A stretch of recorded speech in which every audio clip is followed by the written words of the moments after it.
नमस्कार, news state में आपका स्वागत है। मैं हूं आपके साथ लोकेंद्र त्यागी। आपके मुद्दे में आज बात राहुल गांधी की, जिन्हें लेकर सीएम शिवराज ने बयान दिया है। सीएम शिवराज ने न सिर्फ राहुल की भारत जोड़ो यात्रा पर तंज कसा है, बल्कि राहुल से पूछा है कि भारत जोड़ो यात्रा ने देश को क्या दिया है। राहुल ये बताएं। आज चर्चा इसी मसले पर कि भारत जोड़ो यात्रा पर बयान का क्या एमपी कनेक्शन भी है। कांग्रेस के शीर्ष नेतृत्व पर निशाने के आखिरकार सियासी मायने क्या हैं, इन तमाम सवालों का जवाब ढूंढने की कोशिश करेंगे। कुछ खास मेहमान भी हमारे साथ जुड़ेंगे, लेकिन उससे पहले आज की रिपोर्ट आप देखिए।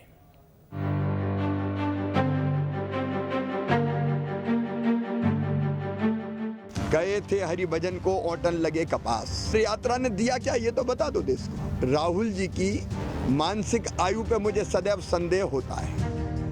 जी हां, संसद में मोदी सरकार पर हमले कर रहे राहुल गांधी पर अब मध्य प्रदेश के मुख्यमंत्री शिवराज सिंह चौहान ने जुबानी तीर चलाए हैं। सीएम शिवराज ने राहुल की उम्र पर ही संदेह जता दिया है। राहुल जी की मानसिक आयु पे मुझे सदैव संदेह होता है। राष्ट्रपति के अभिभाषण पर, राष्ट्रपति जी के अभिभाषण पर जो बातें अभिभाषण में कही जाती उन पर चर्चा होती है, लेकिन अभिभाषण पर एक बात नहीं की। उद्योगपतियों के बारे में बोलते रहे, और ये बात वो कर रहे हैं जो स्वयं जमानत पर है। इतना ही नहीं, सीएम शिवराज ने राहुल की भारत जोड़ो यात्रा पर भी सवाल उठाए हैं। भारत जोड़ो यात्रा में भी गए थे हरिभजन को ओटन लगे कपास। उनको पूरे देश में कहीं विकास, समृद्धि, समरसता दिखाई नहीं दी। मैं तो राहुल जी से स्वयं सवाल पूछना चाहता हूं, भारत जोड़ो यात्रा में भारत तोड़ो का काम करने वाले ही आपके इर्द गिर्द क्यों थे? देश के खिलाफ बात करने वाले लोग क्यों आपके दाएं और बाएं चल रहे थे? और फिर यात्रा ने दिया क्या, ये तो बता दो देश को। राहुल पर इस जुबानी हमले के भोपाल से दिल्ली तक सियासी मायने निकाले जा रहे हैं। दरअसल मध्य प्रदेश में पिछले कुछ दिनों से प्रदेश अध्यक्ष कमलनाथ और शिवराज सिंह चौहान के बीच लगातार बयानबाजी चल रही है, लेकिन अब कमलनाथ के साथ साथ शिवराज ने कांग्रेस के शीर्ष नेतृत्व पर भी हमले तेज कर दिए हैं। इधर बुधवार को एक बार फिर शिवराज ने कमलनाथ पर सवाल दागे। मैं फिर पूछ रहा हूं और कह रहा हूं कि कांग्रेस झूठ बोलने में माहिर है। झूठे वचन पत्र पर ही उनने पिछली बार वोट मांगे थे और कोई वचन पूरा नहीं किया। झूठे वादे करना और भूल जाना, झूठ बोलना और जनता को भ्रमित करना, ये कांग्रेस का काम रहा है, कमलनाथ जी का काम। मध्य प्रदेश में इस साल विधानसभा चुनाव होने हैं। चुनाव से पहले राहुल की भारत जोड़ो यात्रा मध्य प्रदेश से गुजरी। खुद कांग्रेस राहुल की भारत जोड़ो यात्रा से चुनावी लाभ उठाने की उम्मीद लगाए बैठी है। ऐसे में शिवराज का राहुल के साथ साथ राहुल और उनकी भारत जोड़ो यात्रा पर सवाल उठाने को एक तीर से कई निशाने के तौर पर देखा जा रहा है। Team news state. और चर्चा करने के लिए खास मेहमान इस वक्त हमारे साथ जुड़ गए हैं। सबसे पहले परिचय करा देता हूं। प्रदीप तिवारी जी हैं, वरिष्ठ पत्रकार हैं। दुर्गेश केशवानी जी हैं, प्रवक्ता हैं बीजेपी के। और अब्बास हफीज जी हैं, कांग्रेस मीडिया सेल से जुड़े हुए हैं। आप तीनों का बहुत बहुत स्वागत है। अब्बास जी, मुख्यमंत्री पूछ रहे हैं क्या मिला यात्रा से, सर बता दीजिए, थोड़ा सहूलियत हो जाएगी जवाब देने में। उसके बाद बीजेपी प्रवक्ता। मुख्यमंत्री महोदय अपने ऊपर उठने वाले हर सवाल से बचना चाहते हैं। मुख्यमंत्री महोदय मध्य प्रदेश के हर मुद्दे से अपने आप को दरकिनार करना चाहते हैं। एक नाकाम सरकार के वो नाकाम मुख्यमंत्री साबित हुए हैं और लोग 2 दशक का उनसे सवाल पूछ रहे हैं, हिसाब किताब ले रहे हैं। इसके जवाब जनता को भी नहीं मिल रहे हैं, विपक्ष को भी नहीं मिल रहे हैं। तो इसलिए कुछ ना कुछ ऐसी बात बोलना है जिससे कि मूल मुद्दों से ध्यान हट जाए। उनको क्या फर्क पड़ता है मध्य प्रदेश में यात्रा से क्या मिला, लेकिन यात्रा से क्या मिला? यात्रा से ये मिला कि मध्य पूरे देश भर के अंदर एक संदेश गया भाईचारे का, एकता का, लोगों की समस्या सुनने के लिए एक ऐसा नेता जिसको राष्ट्रीय स्तर के ऊपर नेता और चेहरा माने जाता है, उसने सुना जनता को, और एक ऐसा उद्देश्य था जिसको देश को जोड़ने का उद्देश्य था। लेकिन उसके बावजूद भी जिस तरह की बातों का उपयोग, जिस तरह की बातों का करने का काम माननीय शिवराज सिंह चौहान जी कर रहे हैं, वो नया नहीं है। वो अपने आप को हाईलाइट रखना चाहते होंगे, या वो अपने आप को जो मूल मुद्दे हैं उनसे हटाना चाहते होंगे। अब वो कह रहे हैं कि राष्ट्रपति महोदया के भाषण पे, उद्बोधन के ऊपर चर्चा करने का समय था, उसको लेकर वो दूसरे विषय पे चर्चा करते रहे।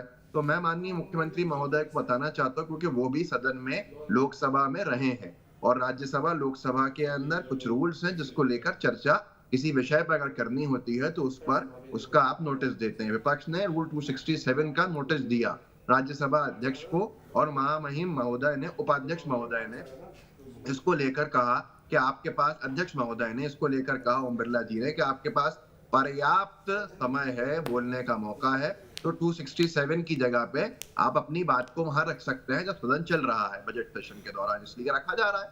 बजट सत्र के अलावा हमने चर्चा चाहिए थी सदन के अंदर कि इस मुद्दे को लेकर जिससे पूरा देश हिला हुआ है, विषय अडानी जी का नहीं है, विषय न जाने कितने करोड़ निवेशकों का है, शेयर होल्डर्स का है, उस पर चर्चा करना चाहते हैं। जब उस नोटिस को छोड़ दिया गया, डिसमिस कर दिया गया, तो विपक्ष के पास एक ही ऑप्शन था, जो खुद अध्यक्ष महोदय ने कहा कि आप लोगों के पास पर्याप्त मौका है, आप चर्चा कर सकते हैं इसी में। लेकिन उसका जवाब तो आज प्रधानमंत्री ने भी दिया ना कि क्या यही टॉपिक था, क्या राष्ट्रपति का जो अभिभाषण था उससे जुड़ी बातें नहीं वहां पर रखनी चाहिए थी, ये बात प्रधानमंत्री ने भी कही है।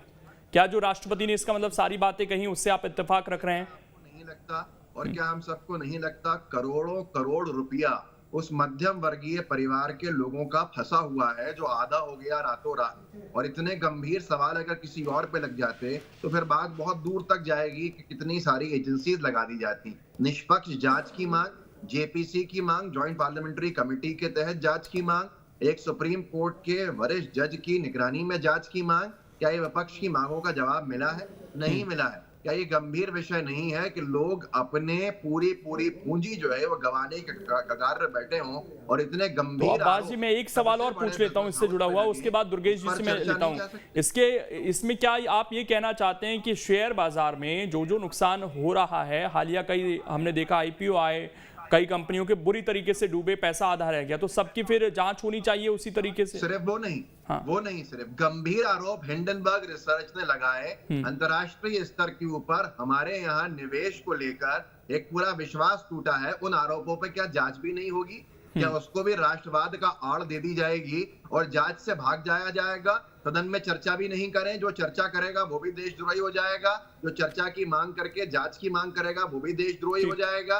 क्या इस देश के अंदर अब सरकार के अलावा कुछ उद्योगपतियों पर भी सवाल खड़े करना एक गंभीर विषय बन जाता है राष्ट्रवाद का? चलिए मैं जवाब ले लेता हूं, कई सवाल आ गए हैं। दुर्गेश जी, एक तो उन्होंने ये कहा कि भाई हमारे पास जो ऑप्शन था हमने उसमें अपनी बात रख दी, और क्या ये गंभीर मसला नहीं है कि बहुत सारे लोगों का बड़ा नुकसान हो गया, उसमें कई सरकारी जो हमारी एजेंसीज हैं, पीयूसीज हैं, उनके भी पैसे लगे हुए हैं, एलआईसी को लेकर भी तमाम तरह के सवाल उठ रहे हैं, उसको हम राष्ट्रवाद से क्यों जोड़ रहे हैं? अगर कोई रिपोर्ट कुछ खामियां बता रही है, विपक्ष मांग कर रहा है कि उसकी जांच हो जानी चाहिए, तो जांच की बजाय उसे राष्ट्रवाद से जोड़ देना या विपक्ष पर सवाल उठाना, ये कितना सही, ये सवाल उठाया जा रहा है कांग्रेस की तरफ से।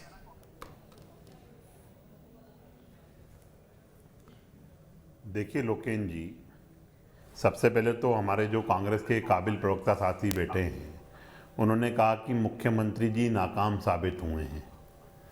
तो एक मुख्यमंत्री जब 2003 में चुन के आया, उसके बाद 2008 में जनता ने उसको चुना, उसके बाद 13 में चुना, कमोवेश 18 में भी हमें वोट परसेंट ज़्यादा मिले, और उसके बाद सब परिदृष्टि सब मालूम है। जिसका इतना तजुर्बा हो, जनता जिसको दिल में अपने बिठाती हो, उसके लिए अगर ऐसे आरोप लगाना, तो निश्चित रूप से अब्बास भाई भी आज ये बताना कि कोई चेष्टा कर रहे हैं कि वो राहुल गांधी की पार्टी को बिलोंग करते हैं। रही बात राहुल गांधी जी की, तो निश्चित रूप से राहुल गांधी जी को तो उनके जो पूर्व राज्यपाल थे अजीज कुरैशी जी, वो ही बता चुके हैं कि राहुल गांधी जी विफल है, अपरिपक्व है, और हमारा जो केंद्रीय नेतृत्व है वो बचकाने हाथों में है। सबसे ज़्यादा विफल अगर देश में कोई रहे तो वो राहुल गांधी जी ऐसे अध्यक्ष के रूप में रहे, कितने 440 से ये लोग 40 पर आ गए, पर उसके बाद भी ये जनता की नब्ज नहीं समझ पा रहे हैं और अब्बास भाई उसी दिशा में आगे बढ़ते हुए जा रहे हैं। अरे माननीय मुख्यमंत्री जी ने स्पष्ट रूप से पूछा कि इस यात्रा से क्या लाभ हुआ, इस यात्रा से आप देश को क्या मिला। आपके साथ तो यात्रा में वो लोग जुड़े जो कन्हैया कुमार जो कहते थे कि भारत तेरे टुकड़े होंगे इंशाअल्लाह इंशाअल्लाह। उसके बाद जॉर्ज पूर्णिया जैसे, मेघा पाटकर और अनेकों अनेक जिसकी यात्रा में हिंदुस्तान मुर्दाबाद पाकिस्तान जिंदाबाद के नारे लगते हैं। हमारे देश का सर आपकी नजर में फिर इसे दुर्भाग्य माना जाए कि जिन लोगों को आप ये कहते हैं कि देश तोड़ने वाले लोग हैं, वो इस तरीके से खुले में यात्रा में घूम रहे हैं। हमारी पुलिस, हमारी व्यवस्था, हमारा प्रशासन आज तक उनके खिलाफ सबूत इकट्ठे नहीं कर पाया, केवल हमारी बयानबाजी है इस पूरे मामले को लेकर। और लोकेन जी, पाकिस्तान मुर्दाबाद किसने लगाया? देखिए कहीं कोई लोकेन जी बयानबाजी नहीं है। जेएनयू की आप घटना पे चले जाएंगे, आपको सब चीजें मिल जाएंगी। नहीं तो कन्विक्शन तो नहीं हो पाया ना सर। कार्रवाई होती है एक जब अपराध एक आम इंसान को हमारी न्यायपालिका उसको भी अधिकार देती है कि वो अपनी बात रख पाए। तो निश्चित रूप से न्यायपालिका जो काम कर रही है उसमें न तो हमारा अस्तित्व रहता है ना आपका रहता है। वो न्यायपालिका अपना काम कर रही है, पर ये किस पार्टी की नेता की ये तारीफ करने, पुल बांधने का काम कर रहे हैं। और क्या कैसे माननीय मुख्यमंत्री शिवराज सिंह चौहान जी को ये दिया, सूरज को दिया नहीं दिखाया जाता है। मेरे मित्र, आप इतने वरिष्ठ नेता को मध्य प्रदेश के, और जो कंटिन्यूअस मुख्यमंत्री है, जिनके खाते में यह रिकॉर्ड दर्ज है कि सबसे लंबे समय तक वो मुख्यमंत्री मध्य प्रदेश के रहे हैं। तो मुझे लगता है कि ये सिर्फ सूरज को दिया दिखाने का काम है। अरे आप उस फ्लोर पे आओ जिस फ्लोर पे हम बात करते हैं। अगर विकास की बात करनी है, आप उस फ्लोर पे आओ। आपने क्या किया इतने सालों में, हमारा रिकॉर्ड देख लीजिए हमने क्या किया। पर सिर्फ आरोप लगाकर इतिश्री करने का काम नहीं करना। एक सवाल और पूछा, आप बताइए ना, राहुल गांधी जी की यात्रा से क्या एक मिनट लोकेन जी, इन्होंने कहा भाईचारा कायम हुआ।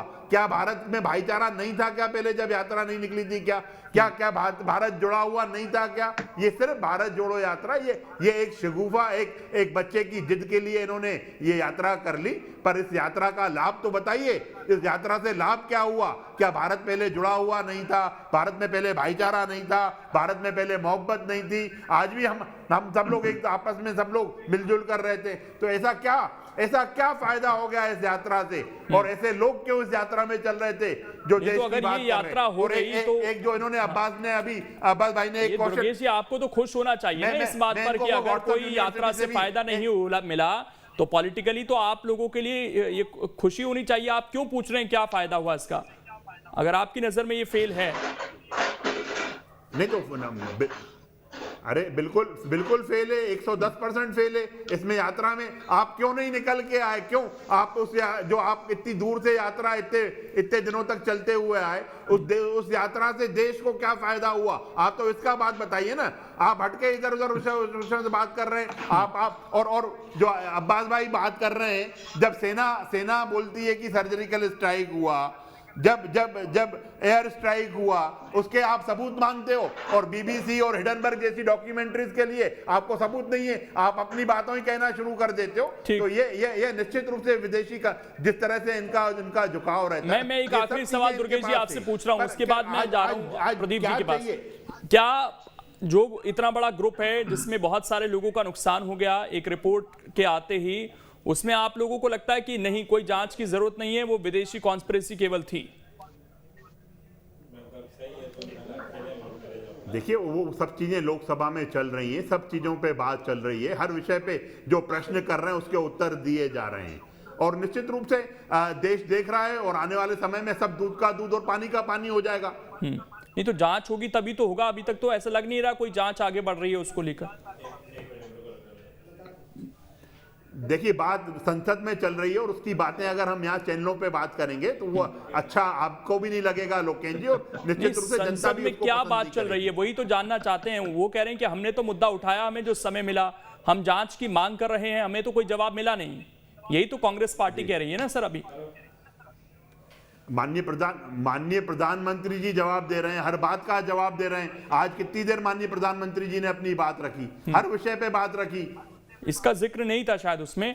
मैं प्रदीप जी के पास आ रहा हूं। प्रदीप जी, राहुल गांधी की यात्रा हुई और जब वो मध्य प्रदेश से जा रहे थे तो वो बड़े कॉन्फिडेंस से कह के गए कि मध्य प्रदेश में तो कांग्रेस आ रही है, कोई रोक नहीं सकता। और आज मुख्यमंत्री का सीधा हमला जिस तरीके से राहुल गांधी पर हुआ, उनकी मानसिक आयु को लेकर तक सवाल उठा दिए गए। इन्हें किस तरीके से देखा जाए, किस तरफ ये राजनीति जा रही है?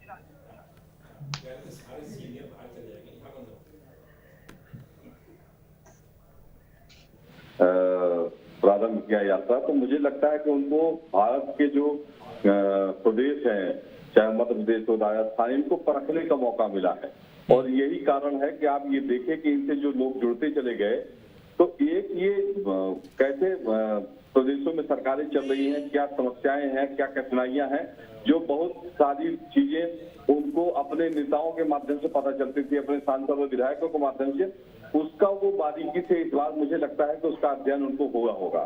यही कारण है कि वो कहीं ना कहीं जो उनके साथ भीड़ चल रही थी, जो वहाँ उनके जो छोड़ के सरकार कांग्रेस से चले गए थे लीडर, वो सब इकट्ठे होकर उनके साथ यात्रा में शामिल हुए।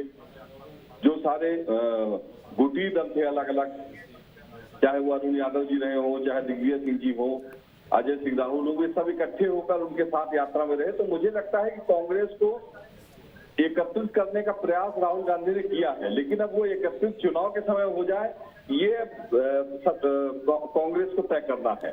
और रही बात मध्य प्रदेश सरकार आने की, तो मुझे लगता है कि अभी कांग्रेस को और मेहनत करने की जरूरत है। कारण ये है कि कांग्रेस के जो क्षेत्र हैं, चाहे बिंद हो, चाहे महाकौशल हो, चाहे मालवा हो, इन क्षेत्रों में बहुत मजबूती से उभरना पड़ेगा। तब मुझे लगता है कांग्रेस, और जो मेहनत करनी पड़ेगी कांग्रेस को, तब मुझे लगता है कांग्रेस पुनः फतेह कर पाएगी। जी अब्बास जी, एक सिलसिला और पिछले कई दिनों से हम देख रहे हैं, एक तरफ से सवाल कमलनाथ पूछते हैं, दूसरी तरफ से मुख्यमंत्री शिवराज सिंह चौहान सवाल पूछ देते हैं, लेकिन असल में जवाब दोनों तरफ से नहीं आ रहे हैं।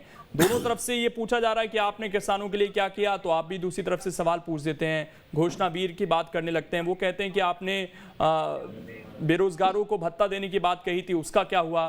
तो जवाब भी मिलेगा, या ये जो चुनाव है, दोनों ही पार्टियां अपने 15 महीने और जो बचे हुए दूसरी कार्यकाल भाजपा को मिला, उसको लेकर केवल सवाल ही पूछते रहेंगे? देखिए लोकेन जी, सबसे पहले तो मैं अपनी बात यहाँ रख देता हूँ इसी विषय पर जो आपने पूछा, उसके बाद कुछ दुर्गेश जी की बातें भी कहूंगा, समय दे दीजिएगा। जो सवाल जवाब का सिलसिला शिवराज जी चला रहे हैं, जनता खुद फैसला कर ले। एक मुख्यमंत्री जिनके कार्यकाल के लिए 4 मैनिफेस्टो, कभी संकल्प पत्र, कभी दृष्टि पत्र के नाम से भारतीय जनता पार्टी ने दिए, और उसके बाद उन्होंने पर्याप्त समय मिलने के बावजूद भी 10% भी मैनिफेस्टो को पूरा नहीं किया, उनके किए गए घोषणाओं को मैनिफेस्टोज में जमीन पर नहीं लाए, और वो सवाल के जवाबदेह हैं या माननीय कमलनाथ जी, जिनको 15 महीने का अल्प समय मिला काम करने के लिए, 11-12 महीने मिले क्योंकि आचार संहिता लगी रही, उसमें ये सवाल कर रहे हैं पूरे 5 साल के मैनिफेस्टो का। जाहिर सी बात है लोकेन जी कि पूरे 5 साल के लिए तैयार हुआ मैनिफेस्टो 15 महीने में पूरा नहीं हो सकता था, लेकिन पर अनुपात देखेंगे तो हमने बहुत अधिक, कम से कम 900 वादे अपने पूरे किए, जिसका ब्यौरा इनको दे चुके हैं। लेकिन ये सिर्फ सवालों से बचने के लिए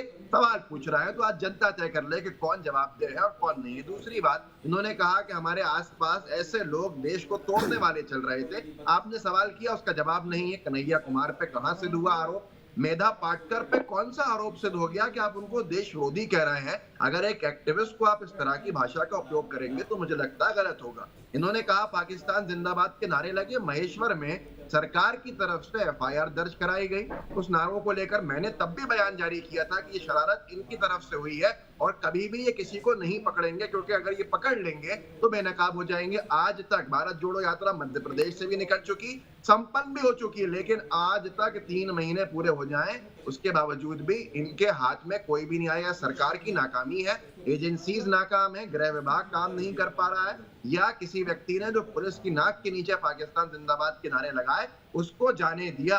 अब यहाँ पर फिर एक चीज और स्पष्ट कर दीजिए, क्योंकि उस वक्त आप लोग ये दावा कर रहे थे कि जो वीडियो जारी किए गए वो डॉक्टर्ड वीडियो थे, एडिटेड वीडियो थे। क्या आप ये मान रहे हैं कि वहां पर नारेबाजी हुई थी? मैं तो ये तब भी कह रहा था कि इस तरह की अगर कोई नारेबाजी हुई भी है तो पुलिस विभाग के सबसे ज्यादा पुलिसकर्मी वहां मौजूद, उनकी नाक के नीचे हो कैसे गई, जाने कैसे दिया? अगर हुई थी तो फिर बताएं, एफआईआर जो दर्ज करी उसमें क्या पाया? कुछ नहीं पता इनके पास आज जानकारी। और क्या ये यात्रा सरकारी खर्च पे हुई थी? क्या ये हम सरकार में रहते हुए कोई इवेंट कर रहे थे जिसकी जवाबदेही हमारी होती है मुख्यमंत्री के प्रति? अरे हमारी पार्टी की यात्रा थी, उससे क्या मिला वो बड़ा विषय नहीं है, लेकिन मध्य प्रदेश को प्रति व्यक्ति 40,000 रुपये कर्जे के अंदर डुबो दिया, वो बड़ा विषय है। इसके सवालों से बच रहे हैं, भाग रहे हैं। सारी की सारी चीजें प्रधानमंत्री अपने पूरे भाषण में अडानी जी का नाम नहीं लेते हैं और कहा जा रहा है, जवाब दिया जा रहा है, ये कह रहे हैं लोकसभा के अंदर चर्चा चल रही है। चर्चा तो इस विषय पे हो ही नहीं रही है, हम चर्चा चाहते हैं, आप चर्चा कब कर रहे हो? एक सवाल और पूछा गया कि पार्टी की एकता नहीं दिखी, कई मुद्दों पर साथ भी नहीं दिखा, खासकर दिग्विजय सिंह के बयान का भी दुर्गेश जी ने जिक्र कर दिया, उस पर राहुल गांधी को वापस आकर खंडन करना पड़ा। जब मध्य प्रदेश में यात्रा आई तब भी कई सवाल उठ रहे थे नेताओं की एकजुटता को लेकर। तो इस यात्रा का मध्य प्रदेश में क्या उस तरह का कोई असर दिखा है कुल मिलाकर, क्योंकि विवाद भी सबसे ज्यादा यहीं पर रहे इस यात्रा को लेकर? मध्य प्रदेश में लोकेन जी ये असर दिखा है कि मध्य प्रदेश के 2 दशक के मुख्यमंत्री को सवाल खड़े करने पड़ रहे हैं अपने कामकाज को छोड़ के। इतना डर है उनके अंदर जो साफ झलक रहा है। और सवाल क्या उमा भारती जी नहीं उठा रही हैं? क्या आरोप उमा भारती जी नहीं लगा रही हैं? क्या इस सरकार में सब कुछ ठीक है? कहाँ है कैलाश विजयवर्गीय जी, कहाँ है उमा भारती जी? विकास यात्रा से गायब क्यों हैं ये सब लोग? तो बहुत सारे सवाल हम भी खड़े कर सकते हैं, लेकिन मध्य प्रदेश की जनता से जुड़े मुद्दों को उठाइए, उन पर जवाब दीजिए, क्योंकि जवाबदेही सरकार की बनती है। 2 दशक 4 मैनिफेस्टोज, उसके बावजूद भी अभी भी वादों के पिटारा खोलने का वक्त आता है, तो फिर समझ जाएगी जनता कि आखिर कौन गलत है कौन सही। ठीक दुर्गेश जी, उनकी पार्टी की यात्रा, उनके निजी खर्चे की यात्रा, उससे क्या फायदा नुकसान हुआ ये कांग्रेस जाने। उसको लेकर वो कह रहे हैं कि हम जवाबदेही क्यों तय करें, आप क्यों तय करेंगे? बल्कि जो हम सवाल पूछ रहे हैं कि इतने लंबे समय तक आपकी सरकार रही, तमाम दृष्टि पत्र घोषणा पत्र आए, आप हमसे 15 महीने के जवाब तो मांगते हैं, आप इतने लंबे समय तक क्या करते आए हैं उसका जवाब क्यों नहीं देते?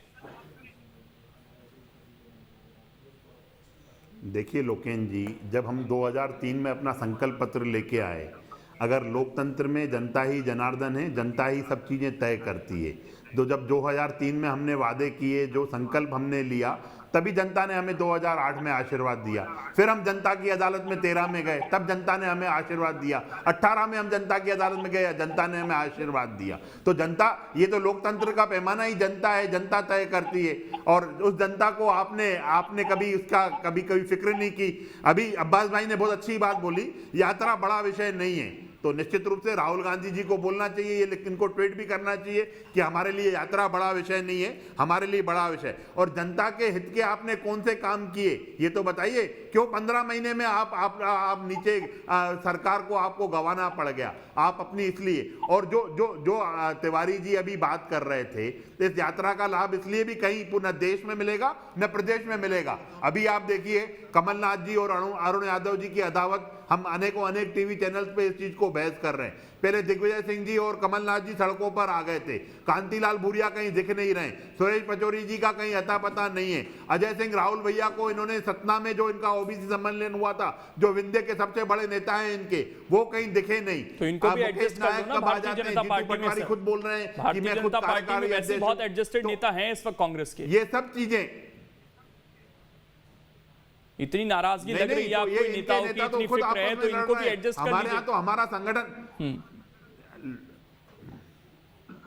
लोकेन जी, हमारे यहाँ तो हमारा संगठन सर्वोपरि है। और जब इनके नेता जब ये रस्तों पे बैठ के लड़ाई लड़ रहे हैं, तो उनको जवाब जनता देख रही हो। उनको एक नेता ने कहा था ना कि अगर हमारे काम नहीं हुए तो हम सड़क पर आ जाएंगे। वो नेता आज भारतीय जनता पार्टी में है, मंत्री भी है, तो कुछ और ऐसे नेता हैं तो उनको भी बुला लीजिए ना, और संगठन मजबूत हो जाएगा।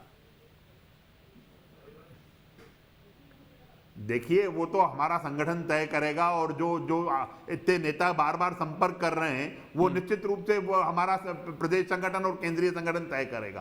पर जो अभी इनकी जो आप यात्रा का जो लाभ, आज का जो विषय है अपना लोकेन जी, कि इस यात्रा से क्या लाभ मिला, तो इस यात्रा से तो लाभ दिख रहा है कि हर इनके 8-9 जो नेता हैं, धड़ों में बटे हुए, कबीलों में बटे हुए, वो लड़ाई झगड़े कर रहे हैं। तो जब लड़ोगे झगड़ोगे आपस में, और तो ये उमंग श्रृंगार भी इस बात को उन्होंने क्लियर कर दिया था कि कांग्रेस जब भी सत्ता में आती है, मध्य प्रदेश को लूटने आती है। जब कांग्रेस सत्ता में आकर मध्य प्रदेश को तिवारी जी से मैं ले लेता हूं। प्रदीप तिवारी जी, देखिए दोनों तरफ से सवाल पूछे जा रहे हैं, हालिया ट्रेंड यही देखने को मिला है।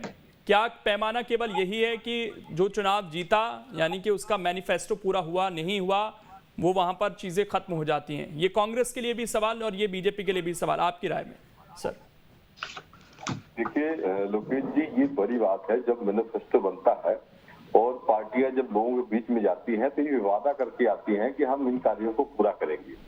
लेकिन मुझे लगता है कि जिस तरह से पिछली बार कांग्रेस सरकार आई थी और कांग्रेस ने मैनिफेस्टो में अपने तय किया था कि इन जो मुद्दों को लेकर, बेरोजगारी एक बड़ा मुद्दा था, किसान का ऋण माफी का मुद्दा था, तो ये सारी बातों को लेकर प्रयास किया था, लेकिन वो उस तरीके से मुझे लगता है क्रियान्वयन नहीं कर पाए या कहीं कुछ कमी रह गई, जिसके कारण से इनके पार्टी के ही नेता नाराज होकर और दूसरी पार्टी में शामिल होकर और बीजेपी के साथ मिलकर के सरकार बना दी।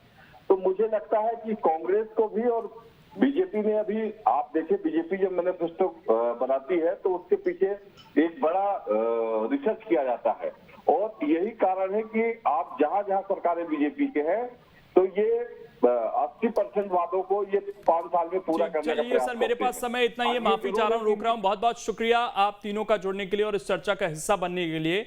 तो सवाल जवाब का दौर जारी है और इस बीच राहुल गांधी की यात्रा को लेकर भी सवाल, किसको क्या फायदा क्या नुकसान, ये जल्द ही जनता साफ कर देगी। छोटा सा ब्रेक, खबरें लगातार जारी हैं।